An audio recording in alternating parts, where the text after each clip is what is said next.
moment qu'il choisit. Le premier, c'est lorsque nous avons faim. Le second, c'est à l'approche de notre élévation.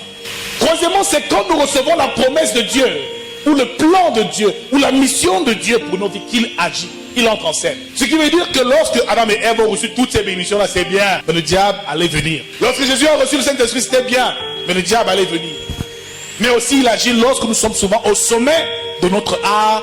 Le but, c'est de te détrôner. Samson était très fort. Il fallait qu'il soit détrôné et qu'il perde sa couronne. Quels sont les moyens et les outils que notre adversaire utilise? Le premier outil ou le premier moyen que l'adversaire utilise, c'est numéro 1, notre propre convoitise. Jacques chapitre 1, verset 13 nous le dit aussi, que nous sommes avancés par notre propre convoitise et que cette convoitise enfantera par la suite le péché. Ce qui veut dire que la matière première de la tentation du diable, ce sont les désirs de ton cœur, ce sont tes propres faiblesses, c'est ce que tu aimes qu'il va d'abord te présenter.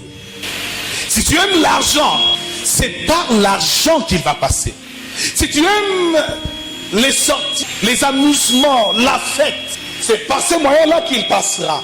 Si tu aimes autre chose que cela, il ne passera pas. Tu aimes les hommes, tu aimes les femmes, c'est par là qu'il passera. Tu aimes la nourriture, la boisson, c'est par là qu'il passera. Mon frère, l'engrais ou la semence, le point principal par lequel il passe, l'outil principal qui sert au diable, c'est premièrement nos convoitises. Il s'approche d'Ève parce qu'il savait qu'en Ève résidait quelque chose. Le désir de grandeur, le désir de ressembler à Dieu. Il dit, si vous mangez de ce fruit, il sait que vous serez semblables à lui comme des dieux. Il savait le plus profond des désirs de Ève. Parfois même, il peut réveiller en toi une chose que tu n'imaginais même. Tu penses que tu es déjà bien, mais il y a encore quelque chose qui te tient dans ce bas monde. C'est pour ça qu'un chrétien doit être équilibré. Rien ne doit te contenir, ne doit te contrôler et ne doit te faire tomber. Ni la nourriture, la boisson, les sorties, les hommes, les femmes. Tu dois être équilibré en toutes choses. C'est l'un des moyens principaux pour résister à la tentation. Un chrétien, un fils de Dieu doit être équilibré. Au moment où l'argent commence déjà à trop te tenir, mon frère, je et prie pour que l'argent n'ait plus de pouvoir. Au moment où tu commences déjà à trop aimer même une femme, ça devient un problème, une obsession. Il passera par elle pour te tenir. C'est pour ça que Dalila a eu ce pouvoir sur Samson, parce que son cœur était faible. Bien aimés, qui sont accros à leur téléphone. Dès l'instant où tu récupères son téléphone, bien aimé, la sœur a totalement changé. Elle ne peut même pas dormir sans téléphone, sans téléviseur. Bien aimé, laisse-moi te dire une chose. C'est que le diable te tentera toujours pour la chose que tu aimes le plus. Son premier outil, c'est ta propre convoitise. C'est ce que tu convoites. Les choses qui prennent la place de Dieu dans ton cœur, c'est par ces choses-là qu'il va passer. À cause de la faiblesse de Judas, qui s'est infiltré en lui et qu'il a conduit Judas à faire quelque chose d'incroyable. Vendre son propre maître. La faille de Judas, c'est qu'il aimait quoi? L'argent. Mon frère, c'est pour cela que Dieu nous recommande d'être fidèles dans notre dîme. Donner sa dîme veut dire soumettre maman. Veut dire à l'argent, tu ne me contrôles pas. J'ai l'autorité et le pouvoir sur toi. Un homme qui n'arrive pas à donner sa dîme, qui n'arrive pas à honorer Dieu par son offrande, est quelqu'un qui est sous l'emprise de maman. Et ça vous le saviez, qui est contrôlé par maman. Deuxième arme. Numéro 2, tu écris la séduction. Il va te séduire. Il va te dire ce que tu aimes entendre. Il va te dire ce que tu veux entendre. Très souvent, la séduction, c'est comme une vérité qui cache un grand mensonge. Il va te dire des choses pour flatter ton ego. Il va te dire des choses qui te plaisent, te séduire, te présenter les bienfaits de ci ou de cela. Et vous voyez que dans la tentation, les manœuvres sont les mêmes. Le diable présente à Jésus sur le haut de la montagne, étant pour moi la gloire, le monde, la terre, ses richesses. Il dit, Il lui montre ça, il dit par la suite prosterne et adore. Adore-moi. Quand quelque chose commence déjà à trop te plaire, un genre, fais attention. Quand tu rencontres un homme et tu commences déjà à trop bouillonner là, tu ne peux même plus supporter, ça devient suspect. La chose de Dieu n'arrive jamais comme ça, ça ne séduit pas. Même Jésus n'avait rien pour plaire à nos regards. Sur la croix, c'était un homme bizarre. Qui pouvait croire en lui? Même quand tu entres quelque part dans une assemblée et que tu vois que tout brille trop, les chaises sont feutrées, la clim, tout est trop parfait, nous, tout est trop propre. Tu dis, ah, j'aime l'endroit, c'est trop bien ici. C'est suspect. Tu rencontres un homme qui est trop gentil, il te promet monts et merveilles. Tu arrives chez lui, il te donne l'argent comme tu veux. Tu entres chez lui, tout est beau, propre, soigné, la belle voiture, il est à l'aise. Tout semble apparemment parfait. Ma soeur, fais attention. Tu dois aussi voir les mauvais côtés de quelqu'un. Tu dois ressentir en quelqu'un aussi une faille. Quand c'est trop beau, c'est bizarre. C'est bizarre. Mais le gars, c'est comme si il me parle, c'est comme s'il a tout, il connaît mon cœur, c'est toutes les qualités. Hein. C'est tout ce que je cherche dans un homme que ce type-ci a. Ma soeur, quand c'est comme ça là, mets-le à l'épreuve. Teste, éprouve l'esprit qu'il habite. Et tu verras l'état des réels de son cœur et l'esprit qu'il a. Le jour où il va sortir ses corps, tu vas dire, papa, pardon, j'ai vu maintenant ce que je voulais voir. On fait comme... Il te séduit tellement que tu es prêt à tout. À quitter même l'église. Parce qu'il te dit de quitter. Lui, il t'aime déjà. Ça va. Cesse même d'aller à l'église. Je suis déjà là. Tu pries pour le mari. Tu as déjà le mari. Je t'épouse. Ma soeur, ce qui est trop beau, qui te séduit trop, fais attention. Même lorsque nous prions, lorsque nous prêchons, lorsque nous enseignons la parole de Dieu, les paroles trop douces à entendre, fais aussi attention, c'est pas bon pour le corps, ou pour l'âme, pour l'esprit. Car l'évangile a pour but de nous redresser. Si chaque fois on te dit des belles choses, tu vas voyager, tu vas te marier, sois béni, tu vois la gloire sur toi, tout le culte, c'est suspect. Une parole qui ne t'amène pas à changer, qui te séduit, qui caresse ton péché, qui ne te conduit pas à t'améliorer, c'est suspect. Il dit à Jésus, si tu es fils de Dieu, ordonne que ces pierres deviennent des pains. Il savait que Jésus est fils de Dieu, n'est-ce pas?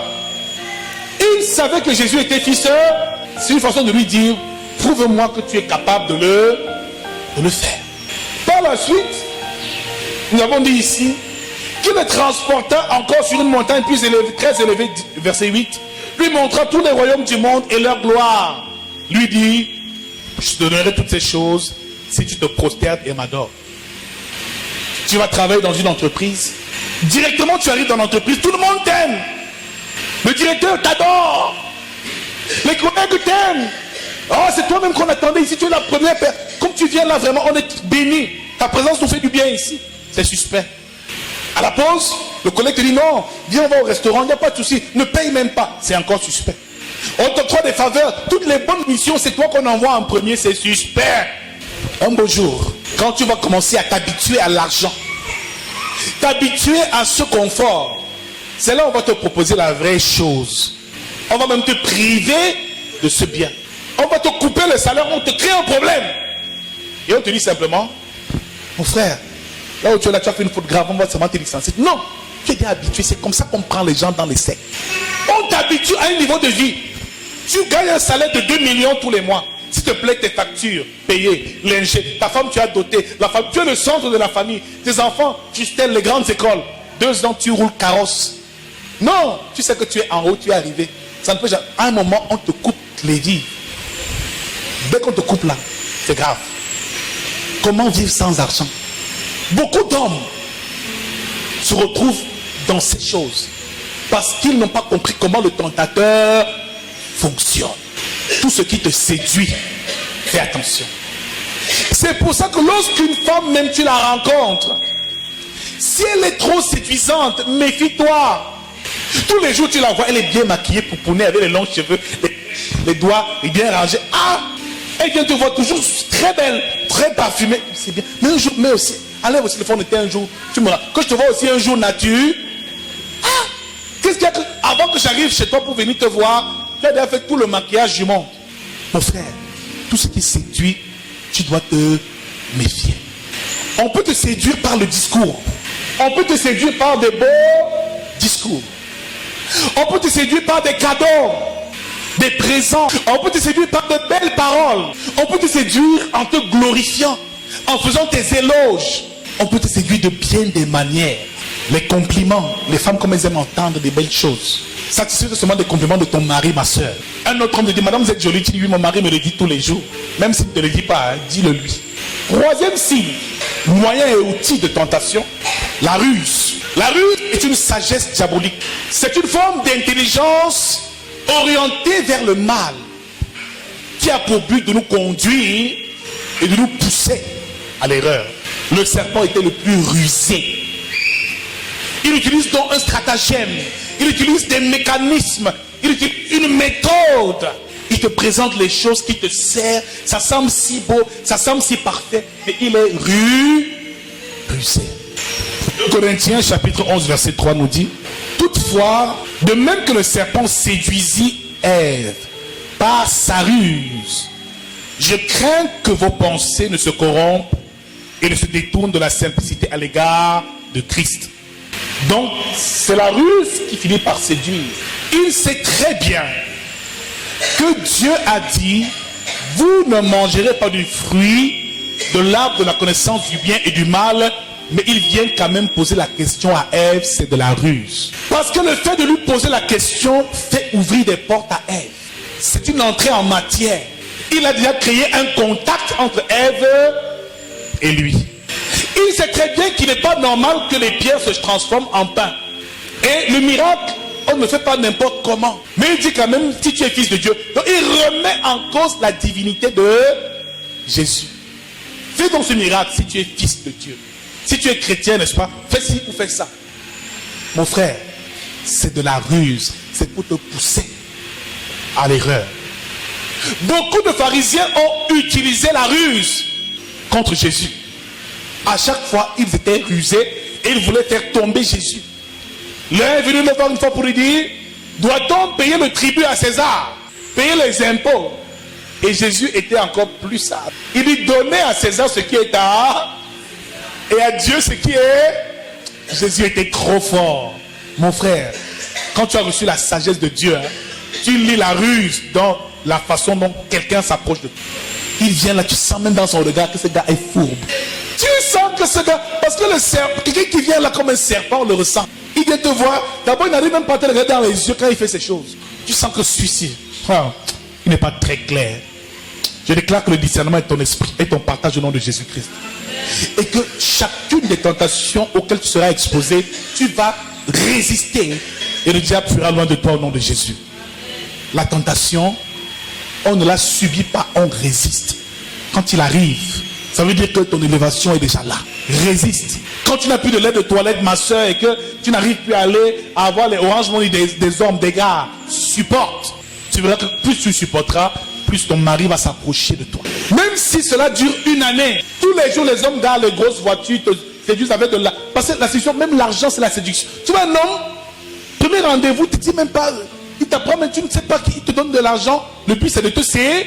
C'est la séduction. Mais vous allez voir ici comment les sœurs sont. Elle va au rendez-vous avec un jeune frère. Le jeune frère, la mettant dans le taxi, donne les 250 au chauffeur. Quand la sœur rentre dans le taxi, dit, le type là, le gars là est dur. Comment un gars peut être chiche comme ça? Mais le sorcier qui lui donnera 100 000 pour partir, elle va dire, oh, il m'aime. Il m'aime. Je ne dis pas qu'il ne faut pas faire plaisir aux femmes. Mais seulement quand quelque chose est trop séduisant là, trop charmant là, fais attention. Même si tu n'as pas d'argent, résiste. Même si tu n'as pas encore de travail, ne cède pas, résiste. Même si tu dis toutes les belles paroles du monde, résiste ma soeur, résiste. Quand tu sens que déjà ces critères-là sont clairs, tu ressens une certaine ruse dans sa façon d'agir, tu ressens une certaine séduction dans ce qu'il fait. On voit par la suite que une autre porte c'est le mensonge, un autre outil c'est le mensonge. Ce qui veut dire qu'il va déformer la vérité. il lui dit, Dieu a-t-il dit que vous ne faites pas ceci? Elle dit oui. Il dit, c'est pas vrai. Mais il sait que lorsque vous en mangerez, vous serez semblable à des dieux en ce qui concerne la connaissance du bien. Et il mentait. Ils allaient réellement mourir. Pas physiquement, mais sur le plan spirituel. Il va mentir. Vous serez comme des dieux. Mais Adam et Ève étaient déjà comme des dieux. Il te dira que tu te donnerais de l'argent, mais tu as déjà de l'argent. Le diable ne crée rien. Il sait que Dieu t'a déjà béni. Il sait que tu es né avec une grande étoile et qu'à partir de 2021, tes affaires vont commencer à briller. Il viendra avant que les choses ne commencent. Te donne l'impression que c'est lui qui te donne ces choses. Pourtant, ces choses sont déjà à toi et c'est Dieu qui t'a béni comme ça. Jésus est Dieu. Mais il lui dit qu'il lui donnera les richesses du monde. Est-ce que vous voyez un peu de quoi il est question? Adam et Ève sont déjà des dieux. Pourquoi ne dit-il que vous serez comme des dieux? N'ont-ils pas été faits à l'image et à la ressemblance de Dieu?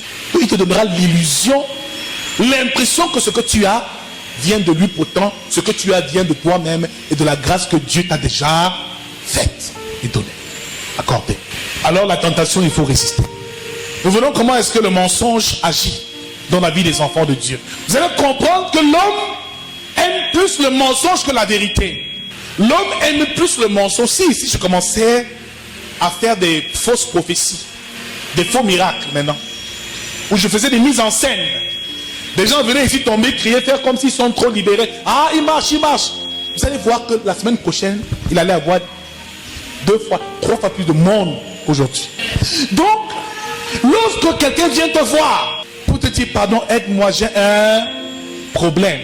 S'il te dit la raison pour laquelle il veut que tu l'aides, et te dit la vérité, certainement tu vas refuser. Parce que l'homme est plus séduit par le mensonge. C'est quand il va te mentir que tu vas accepter, tu vas prendre l'argent et tu vas...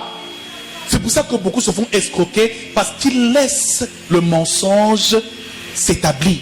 Si le frère vient te dire qu'il est pousseur au marché Vongbi, tu vas dire, mon frère, passe ta route. Regarde la soeur qui est assise à côté de toi. Si le frère vient te dire qu'il est pousseur au marché Vongbi, mais qui t'aime de tout son cœur, et que vraiment l'année prochaine il a des projets excellents, il achètera son propre pouce l'année prochaine. Oh, sois sérieux. Il dit que l'année prochaine j'aurai ma cantine, ma caisse de cigarettes, je te rendrai heureuse, et que dans 5 ans j'aurai certainement ma petite quincaillerie ambulante. Mais je te rassure, je me battrai corps et âme pour toi tous les jours parce que je t'aime. Tu vas accepter? Maintenant, s'il change un peu de langage, je fais les affaires. Je suis opérateur écono. Comment? Il a tous les agents en l'air. J'ai des conteneurs qui arrivent. Bientôt, j'ai un virement qui va arriver. Quand la sœur va rentrer, c'est avec le sourire. C'est à le sourire. C'est pour ça que j'ai vu un comédien qui a dit, mon frère, une femme, il faut mentir aux femmes. Il faut mentir.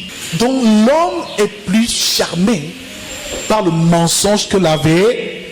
Est-ce que c'est vrai ce que nous disons là ce matin? Un frère arrive à l'église en costume, très beau. Il met sa belle veste. La sœur a même bien calculé que je vais m'asseoir à côté. Vraiment la sœur, pendant qu'elle danse, elle danse. Ah, moi en dansant, elle fait comme si elle trébuche un peu vers le frère. Le frère là, se te va dire, ma sœur ne tombe pas. Ah ben si, tu m'as sauvé. Je t'appelle comment frère? Il donne son prénom. À la sortie du culte, elle fait tout pour sortir au moment où lui aussi il sort. Amen. En sortant, elle lui dit, ah, comme tu m'as aussi, on va ensemble. Elle dit d'accord. Pendant la conversation, elle lui demande, frère, tu habites il dit, j'habite et après étudier maintenant. Elle dit, tu prends le taxi? Il dit, non, moi je marche, je vais à pied. Il lui dit, je vais à pied. La sœur va d'abord dire, La sœur va d'abord dire, et tu vas à étudier à pied avec le costume comme ça. Et tu dis, ah ma sœur, j'ai 200 dans mes poches. Je vais marcher à un niveau. À un niveau, je vais m'arrêter à la pause centrale, je fais une pause. Je bois un peu d'eau à la fontaine. Après avoir bu un peu d'eau à la fontaine, je bois chacun un peu. Ne vois pas mes choses ici comme ça, j'ai mis ma bouche dans le sac. Il a pourtant dit la vérité, non? Il a les poches vides. Amen. Il peut avoir les poches vides maintenant et demain être un futur milliardaire. Hein? Le frère que tu vois à l'église qui n'a pas de moyens, là que tu négliges, ma soeur, Dieu peut le bénir. Il y a une soeur comme ça dans une église qui a méprisé un gars et l'a fait souffrir. Plus tard, 10 ans plus tard, la soeur vendait les oranges. Le fils type a garé sa grosse voiture avec son enfant, sa femme. Et dit, frère, c'était toi le frère, celui qui ramassait les poubelles à l'église. Il dit, mon Dieu, j'ai raté. Donc en réalité, ne néglige pas un frère à l'église. C'est un roi et un prince du royaume. Alléluia. N'église pas une soeur parce qu'elle ne s'habille pas bien. Ne regarde pas l'apparence. C'est ça l'erreur. C'est pour ça que le mensonge passe. C'est sa marque de fabrique. Le tentateur va aussi te mentir. Ce type ne te dira jamais qu'il ne va jamais à l'église et qui fait des pratiques occultes. Il te dira que lui aussi il est chrétien. Il te dira ce que tu veux entendre. Que moi aussi je suis né de nouveau. Peut-être que tu lui donnes moi-même un verset biblique, il va te dire qu'il ne connaît pas. Tu vas dans quelle église, il va se mettre à bégayer. Tu dis, mon frère, passe la route. Donc frère, voilà donc les ingrédients, les outils que l'ennemi utilise pour la tentation.